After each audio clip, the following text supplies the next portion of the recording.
Hello people, welcome to the session. I'm Rashida Sachdev, you're without the chemistry master teacher and I hope you all are mast and swast. सो भाई और बहनों, हम लोग carbon ionic compound में बढ़ोतरी कर चुके हैं एंड हम पहुंच चुके हैं इथेनॉल एंड इथेनोइक एसिड के साथ. सो इथेनॉल और इथेनोइक एसिड्स क्या होते हैं और इनका फॉर्मूला क्या है, what are the physical properties, what are the chemical लोचस, क्या क्या केमिकल रिएक्शन ये लोग करते हैं, तो उसके बारे में आज हम लोग जानेंगे. एंड यस आई नो कुछ लोगों को अभी काफी ज्यादा एंथुजियाज्म होता है, अरे वाह आज अल्कोहल के बारे में हम काफी चीजें जानेंगे. सो हाँ जी, आपको ज्यादा ही जान जाओगे आज about alcohol. So last session हम लोग ने लिया था chemical properties of carbon ionic compound. By any chance अगर आपने वो सेशन मिस करा है तो जरूर जाके देखेगा, क्योंकि हमने वहां पे केमिकल लोचा of all carbon ionic compound के बारे में बात करी थी. हम लोग ने oxidation reactions, combustion reactions, addition, substitution. Addition कौन देता है, सब्स्टिट्यूशन कौन देता है, ऑक्सीडेशन के लिए क्या कंडीशन रिक्वायर्ड होती है. सो हम लोग ने एक एक चीज को डिटेल में पढ़ा है. सो go and check that out if you missed that session. So guys, without any delay, let's get ourselves started and solve some chemical locha together. But उससे पहले एक बार schedule of week पर नजर डाल लेते हैं.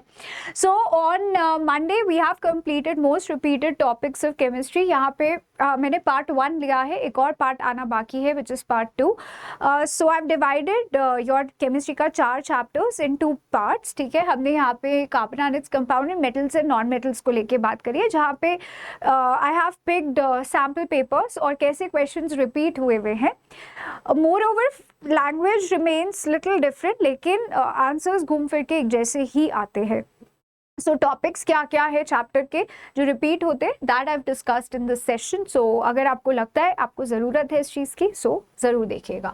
केमिकल रिएक्शंस एंड इक्वेशंस को line by line NCERT में से हमने पढ़ा है. इंटेक्स क्वेश्चंस करे, एक्सरसाइज क्वेश्चंस करे, basically chemical reactions and equations को हम घोट चुके हैं. Literally we have drunk it properly. तो do go check this out अगर आपने मिस करा है तो. एंड इसके बाद, इस सेशन के बाद आपको केमिकल रिएक्शंस एंड इक्वेशंस को उठाने की जरूरत नहीं पड़ेगी बार बार. You can straight away pick it before your exams, that's it. फिर मैंने चीट शीट के बारे में बात करी of metals and non metals. Acid bases की चीट शीट्स भी हम लोग बना चुके हैं. तो now this is the one which we made, metals and non-metals. Carbon ionic compound का that is what we are doing right now. और अगर आप लोग ने lab manual incomplete रखी है तो उसके क्या pros क्या cons हैं and will marks be deducted or not, so उसके बारे में कुछ घोर discussion करेंगे हम लोग on Sunday 9 PM. चलिए, so on that part हमने होमवर्क क्वेश्चन दिया था लास्ट सेशन में. Chemical properties of carbon ionic compound से एक क्वेश्चन पूछा था, that is the following chemical reaction shows the addition of chlorine to methane in the presence of sunlight. ठीक है, तो सनलाइट के प्रेजेंस में बोला गया था कि मीथेन जब क्लोरीन ऐड करता है तो यहाँ पे क्या प्रोडक्ट बनेगा. So what likely to be the product represented by x. So इसका आंसर दिया है, let's take a look. I've got so many answers, so congratulations my homework stars. Good job Angel, Aditya and Sneha. Congratulations, pretty good. चाकरे Fatte. So CH3Cl plus HCl. तो अगर हम लोग देखें इन presence of sunlight, यहाँ पे substitution reaction होगा. जिन लोगों ने पिछला सेशन मिस कर दिया है उन लोगों के लिए एक झलक. सो यहाँ पे क्लोरीन एक हाइड्रोजन को सब्स्टिट्यूट कर देगा, क्लोरीन उसकी जगह ले लेगा and that will going to form CH. यहाँ पे Cl और ये जो एक H खाली बचा है ये दूसरे Cl के साथ चला जाएगा and form HCl. So yes, that will going to form chloromethane. cool. क्या बात है बॉस. चलिए, on that positive note, let's get ourselves started with ethanol and ethanoic acid. तो आप लोग ने इनके बारे में पहले सुना है, देखा भी है. सो इथेनॉल बोले तो अल्कोहलिक ग्रुप. अल्कोहल का फंक्शनल ग्रुप क्या होता है, OH, और इसका सफिक्स होता है ऑल. इथ बोले तो 2 कार्बन एटम, तो ये OH से जुड़े हुए 2 कार्बन एटम है. इथ मीन्स इट्स प्रीफिक्स. ठीक है, plus root, this is actually a part of a root word only.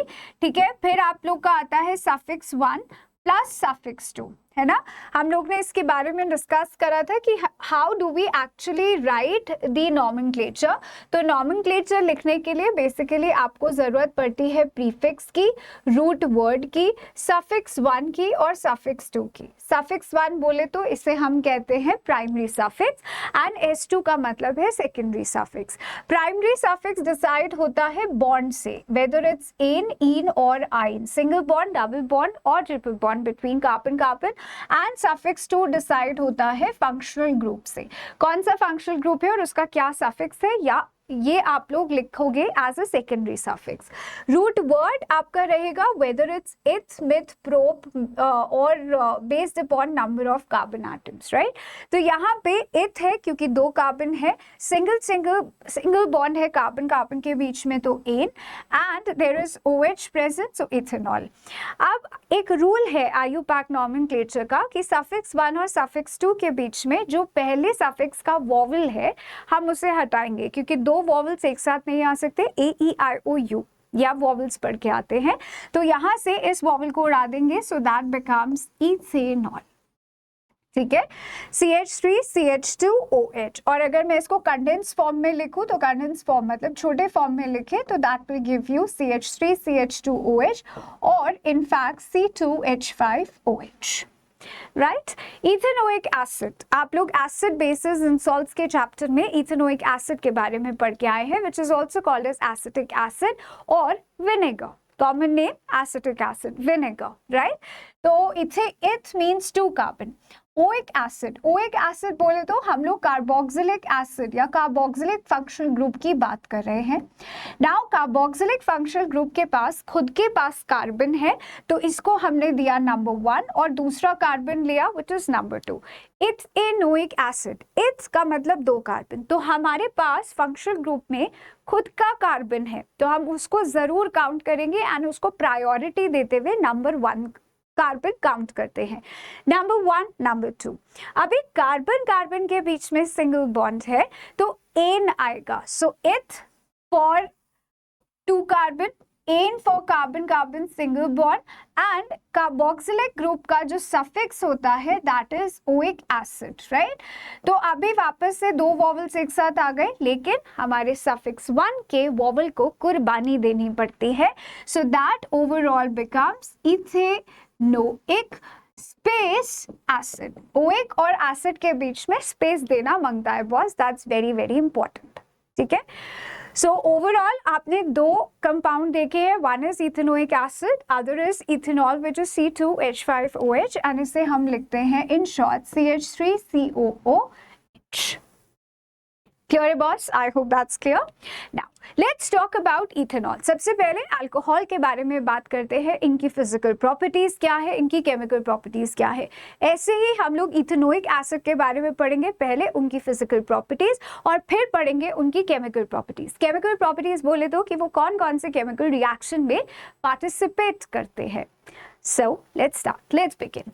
Starting up with ethanol. So let me tell you, ethanol होता है वो consumable alcohol जो आप लोग सब समझते हैं. No one is बच्चा here and no one is सीधा here. So ethanol is a consumable alcohol. Colorless होता है, formula is C2H5OH and having a pleasant smell. अभी किसके लिए pleasant है किसके लिए नहीं है ये तो हम नहीं जानते हैं. So it's a pleasant smell, ऐसा मान लेते हैं. Boils at a high temperature 351 Kelvin. It is miscible with water. Miscible बोले तो it will be completely soluble in water. बिल्कुल पानी में solubilize होता है भाई. Soluble in water छोड़ो, सोडा में soluble होता है भाई. So yes, पानी में एकदम आराम से it gets mixed, uniform mixture बनाता है, homogeneous. It is non-conductor of electricity. तो अगर मैं आप लोगों को थोड़ा पीछे लेके जाऊं, रिवाइंड का बटन दबाऊं आप लोग का, तो एसिड बेसिस सॉल्ट के चैप्टर में आप लोग पढ़ते थे free ions conduct are responsible for conduction of electricity. Acid electricity conduct करता है, बेसिस इलेक्ट्रिसिटी कंडक्ट करता है इन देयर एक्वस स्टेट. पढ़ के आए थे कि नहीं? पढ़ के आए हैं. और वहीं पर आपने एक क्वेश्चन सॉल्व करा है जो कि आपके एनसीईआरटी का क्वेश्चन है कि अल्कोहल और ग्लूकोज दोनों में हाइड्रोजन होते हैं, परंतु ये इलेक्ट्रिसिटी कंडक्ट नहीं करते। क्या है भाई? Why is that so? तो अल्कोहल न्यूट्रल होता है, ना ही एसिडिक होता है, ना ही बेसिक होता है, ना ही ये OH माइनस आयंस देगा, ना ही ये H प्लस आयंस देता है। Basically does not contain ions, कोई भी फ्री आयंस देने की इच्छुक नहीं होते हैं, दैट इज अल्कोहल। तो ये न्यूट्रल की कैटेगरी में आएंगे, that's why they do not conduct electricity also. तो ये they are non conductor of electricity, क्योंकि इनमें आयंस है ही नहीं। फ्री आयंस होते हैं जिनकी वजह से इलेक्ट्रिसिटी कंडक्ट होती है, जब आयंस ही नहीं है भाई तो why there would be electricity conduction.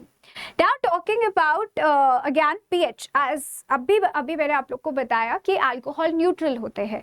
तो अगर हम इसका लिटमस टेस्ट करें तो लिटमस पे कोई चेंज नहीं आएगा, चाहे ब्लू ले लो या रेड ले लो, they will remain as such. Blue will remain blue, red रहेगा अगर आप उसको इथेनॉल में डिप करते हैं तो। So ethanol solution is neutral in nature and it does not bring any change to litmus paper. Blue remains blue and red will remain red. अब बारी आती है यूजेस की। यूजेस ऑफ इथेनॉल क्या है? पहला use, it is used as organic solvent in most of the industries. एक solvent के तौर पे काफी इंडस्ट्रीज में काम आने वाला एक कंपाउंड है, that is ethanol. So please mention this here, it is used as organic solvent. ये आपके किसी क्वेश्चन में भी काम आ सकता है, क्योंकि वो आपको जब XYZ फॉर्म ऑफ क्वेश्चंस देते हैं तो आपको इथेनॉल के लिए एक हिंट थ्रो करते हैं, और वो हिंट होता है it is used as organic solvent in most of the industries. ठीक है, okay. All right. Not only that, it is used as an anti-freezer in radiators. जब बहुत ज़्यादा ठंड होती है, बहुत ज़्यादा माइनस में जहाँ टेम्परेचर रहता है, तो वहाँ पे एक एंटी फ्रीज एजेंट के जैसे रेडिएटर्स और व्हीकल में डालते हैं। बट इसका मतलब ये नहीं है कि तुम लोग यहीं पर अपना रेडिएटर बोनट उठाओ और गाड़ी के अंदर अल्कोहल की बॉटल खाली करने लग जाओ, ऐसा बिल्कुल नहीं करना है, ठीक है। So it's used as a solvent in dyes, medicine, soap, synthetic rubber industries. Solvent to prepare tincture of iodine. थोड़ा और रिवाइंड करो अपने आप को और चलते हैं ग्रेड 9 में। ग्रेड 9 में आप लोग होमोजीनियस और हेटेरोजीनियस मिक्सचर्स पढ़ के आए हैं, है ना। होमोजीनियस मिक्सचर के अंदर एक एग्जाम्पल आप लोग पढ़े थे, टिंचर ऑफ आयोडीन। जब हम लोग को लग जाती है और हम ड्रेसिंग कराने जाते हैं तो आप लोग ने देखा होगा एक बॉटल के अंदर दे कीप बहुत डार्क रेडिश ब्राउन कलर का एक सोल्यूशन रखते हैं, पतला सा, जिसको कॉटन से लगाते हैं, क्लीन करते हैं दैट एरिया जहाँ पे आपको लगी है ना। And then dressing proceeds further on. तो वो जो brown reddish brown blackish colour का एक सोल्यूशन है, दैट्स टिंचर ऑफ आयोडीन। तो उसमें सॉल्वेंट का यूज करते हैं एज अल्कोहल। तो सॉल्वेंट होता है इसमें alcohol, solvent is used as alcohol, और सल्यूट होता है आपका आयोडीन, ठीक है। तो आयोडीन तो हमें पता है सल्यूट है, solute is the one which is present in छोटी quantity, very small quantity, and solvent होता है जिसे हम लार्जर क्वांटिटी में लेते हैं। So alcohol is a solvent here. अरे यार, तुम लोग को पता है इसकी एंटीसेप्टिक प्रॉपर्टीज होती है। अगर आप लोग ने इंडियन मूवीज, बॉलीवुड मूवीज देखी है तो वो एक ऐसी चीज़ी बॉलीवुड मूवीज होती थी जहाँ पे अगर हीरो को लग गई तो उठा के अपने ऊपर अल्कोहल डाल लेगा या डालेगी व्हाट्सोएवर, और कट लग गया है ना, तो क्यों डालते थे alcohol?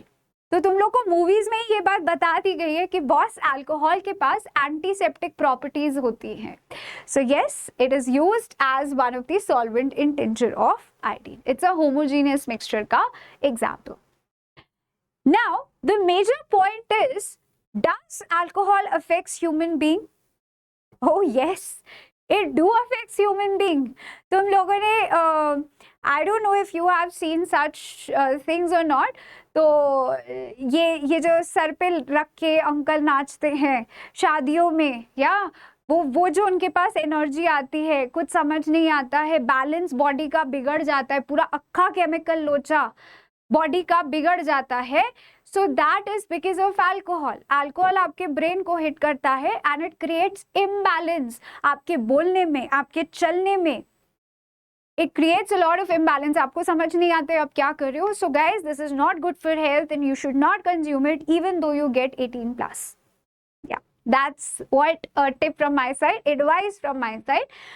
Now moving on to, अगर हम लोग इथेनॉल में थोड़ा सा मिथेनॉल मिक्स कर दे तो क्या वो तब भी कंज्यूमेबल होगा? No no no no. So भाई और बहनों, let me give you one example, जो कि अगर आप न्यूज़पेपर पढ़ते हो तो आपने ये बात सुनी होगी ज़रूर कि किसी गांव में काफ़ी लोगों की डेथ हो गई और so many people are in hospital because they consume alcohol, है ना, in mass, in good amount of number. तो पता चलता है जी कि वहां पे जो अल्कोहल आई थी दैट इज नॉट गुड, और वो मिक्स्ड अल्कोहल थी, it was not pure and so on. तो होता क्या है, ऐसे कई सारी इंडस्ट्रीज में जहाँ पे अल्कोहल का सप्लाई होता है, या फिर इंस्टीट्यूट्स हो गए जैसे कि स्कूल्स हो गए, कॉलेजेस हो गए, जहाँ पे अल्कोहल का सप्लाई किया जाता है, तो गवर्नमेंट से एक प्रॉपर अमाउंट मांगा जाता है और इसका पूरा हिसाब किताब रखा जाता है कि कितना अल्कोहल यूज हुआ, कितना अल्कोहल ट्रांसपोर्ट किया गया. So to stop this kind of misuse रोकने के लिए इथेनॉल में अगर हम थोड़ा सा मिथेनॉल मिला दें, मतलब C2H5OH, C2H5OH के अंदर अगर हम थोड़ा सा अमाउंट मिथेनॉल का मिला देते हैं, इट बिकम्स नॉन कंज्यूमेबल, और इससे बॉडी में पॉइजनिंग होती है. अगर आप कंज्यूम कर लेते हैं, so that poisons your body. In fact that could lead to death also, and we can lose the eyesight, paralysis हो जाता है and so on. तो होता क्या है ना, जब मीथेनॉल आपकी बॉडी में जाता है तो आप लोग अगर अंडा भुर्जी कभी बने हुए देखा हो, तो अंडे को जब भुर्जी में बनाते कैसे कोएगुलेट हो जाता है, एकदम से सुकड़ सा जाता है ना, ऐसे ही हमारी बॉडी के अंदर लिवर सुकड़ जाता है अगर if methanol is been consumed with ethanol. ठीक है, तो ये पॉइजनस कंटेंट बन जाता है and that definitely could lead to death. Okay, so obviously alcohol का एडिक्शन होता है, damages liver, taken in excess, high consumption of ethanol में even leads to death. So आज तुम लोग काफी कुछ सीख गए हो अल्कोहल के बारे में, बट आप लोग को ये बात पता होनी चाहिए that it's not good for health. Alright, now talking about some chemical locha of alcohol. अब अल्कोहल दिमाग का केमिकल लोचा तो करता ही करता है, सब अक्खा बॉडी ऊपर नीचे कर देता है, लेकिन अगर हम दूसरे एलिमेंट्स के साथ इसका केमिकल रिएक्शन देखें तो क्या होगा.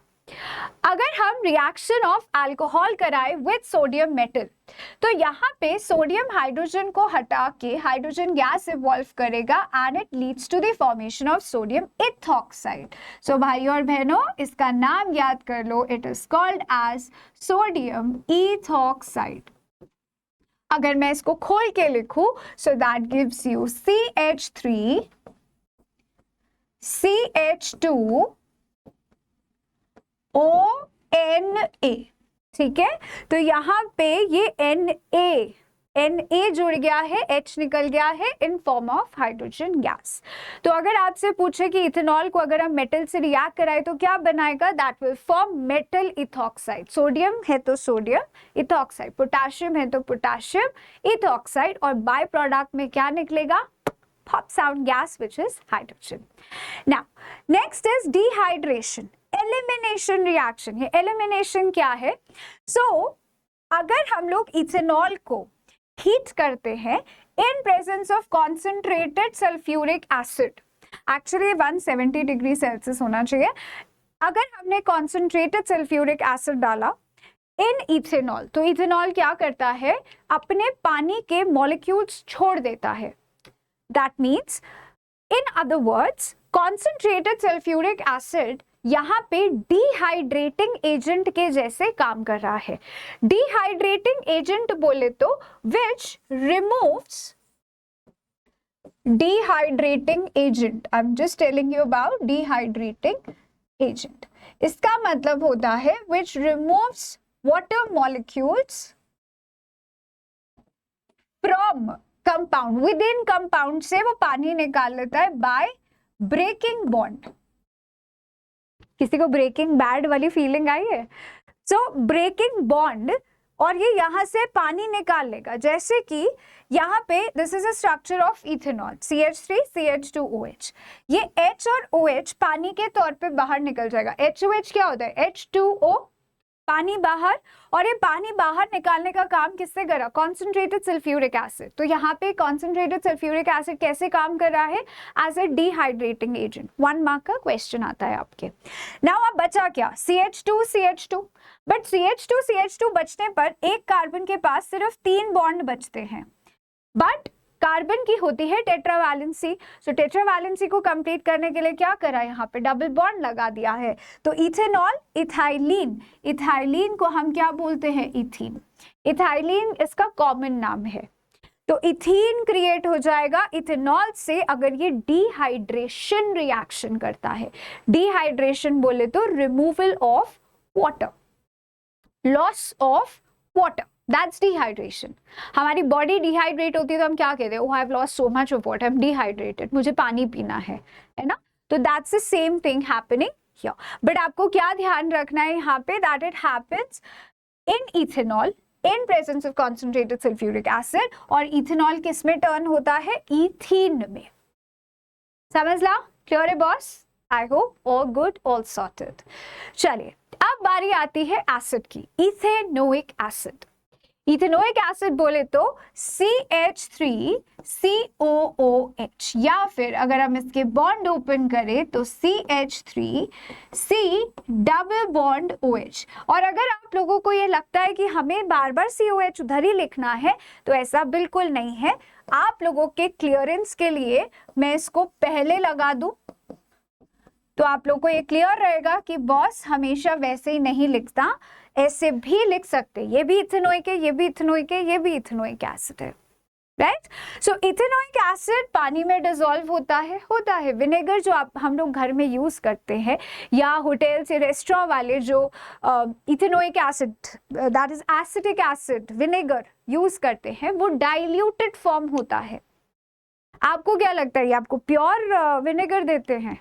ना भाई, अप्रोक्सीमेटली 90 to 95% उसके अंदर पानी होता है और बाकी का एसिड होता है, तब जाके वो आपको इतना खट्टा लगता है। पी सकते हो विनेगर डायरेक्टली? पी सकते हो? नहीं पी सकते हो।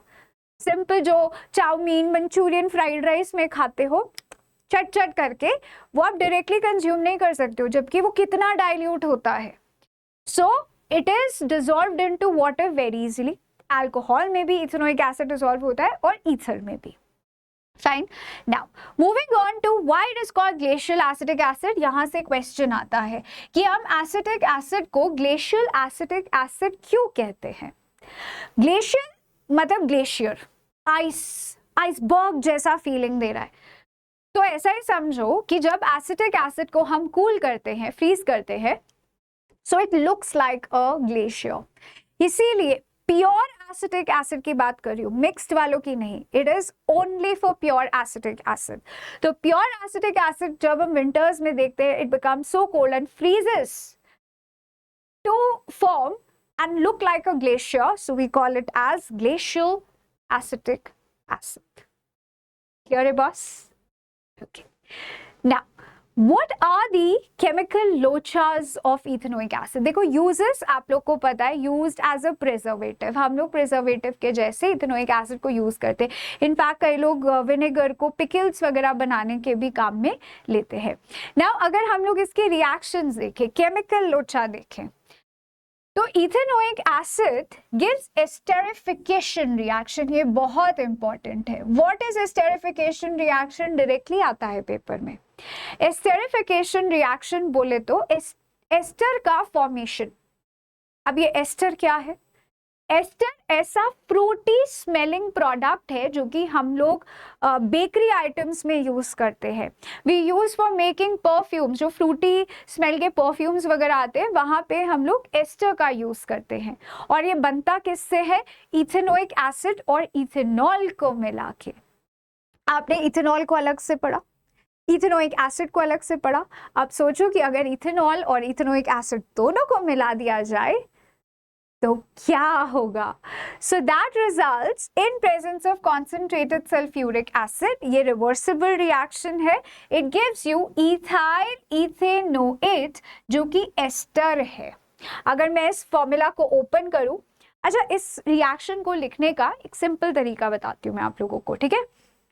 CH3 C double bond OH plus. अब इसको अगर मैं उल्टा लिख दूं, OH CH2 CH3, तो क्या कोई बुराई है? कोई बुराई है इसमें? नहीं है, बिल्कुल सही है ये भाई, एब्सोल्युटली करेक्ट. CH3COOH ये इथेनोइक एसिड है और मैंने इथेनॉल को बस OH इधर लिख दिया, CH2CH3, so it is C2H5OH. अब यहां से अगर मैं ये पानी निकाल दूं, ठीक है, तो बचा क्या?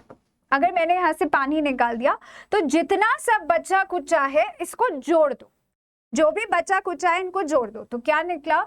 CH3, ठीक है, CH3 C double bond O, C double bond O, एक O है और फिर इधर जंप कर जाओ, ठीक है, यहाँ पे CH2 है और ये आपका CH3 है. तो ये क्या है? CH3 CH3 COO COO C2H5 C2H5 ethyl ethanoate. तो अब इस रिएक्शन को बनाना कितना आसान है, आपको रटने की जरूरत नहीं है बॉस. पहले इथेनोइक एसिड लिखो, फिर इथेनॉल लिखो, उल्टा लिखो, यहां से H को उड़ा दो, HOH, और बाकी जो बचा कुचा है उन सबको जोड़ दो, आपको मिल जाएगा आपका इथाइल इथेनोएट. सिंपल, एकदम dam simple. So esters are mostly commonly formed by this reaction of acid and alcohol. Ethanoic react करता है with absolute ethanol. Absolute बोले तो pure, 100% pure alcohol के साथ ethanoic acid react करता है in presence of acid catalyst. अब इस reaction में H2SO4 is acting as a catalyst. तो अगर आपसे क्वेश्चन पूछा जाए कि इथेनॉल जब इथीन में कन्वर्ट होता है तो या डिहाइड्रेशन रिएक्शन है, तो वहां पे कॉन्सेंट्रेटेड सल्फ्यूरिक एसिड का क्या यूज है? Dehydrating agent. एस्टेरिफिकेशन में कॉन्सेंट्रेटेड सल्फ्यूरिक एसिड का क्या यूज है? It is used as a catalyst here to give ester. यहाँ पे ये रिएक्शन रेट को, स्पीड को बढ़ा रहा है. Alright, okay. Next is saponification reaction. What is saponification? Soap formation. Sound similar? Saponification. Soap का formation है, तो इस reaction को बोलते हैं saponification reaction. तो आपके इथेनोइक एसिड का सेकेंड केमिकल प्रॉपर्टी है. एक इथेनोइक एसिड अगर अल्कोहल से रिएक्ट होता है तो एस्टर देता है, which has a very fruity smelling, sweet smell. और दूसरा केमिकल लोचा आप देख रहे हो कि इथेनोइक एसिड से हम लोग सोप का फॉर्मेशन कर सकते हैं, which is a true thing. कैसे करोगे? इथेनोइक एसिड, अभी आप लोग ने पीछे क्या बनाया? एस्टेरिफिकेशन करा यूजिंग व्हाट? Ethanoic acid. तो अब आप देखो, A is equals to B is equals to C, therefore A is equals to C. ये वाला लोचा आप समझ के आए हो ना मैथ्स में. If A is equals to B is equals to C, therefore A is equals to C. तो अभी आप लोग ने जब एस्टेरिफिकेशन रिएक्शन देखी, ये दोनों कनेक्टेड हैं, ठीक है. एस्टेरिफिकेशन रिएक्शन देखा जहां पे इथेनोइक एसिड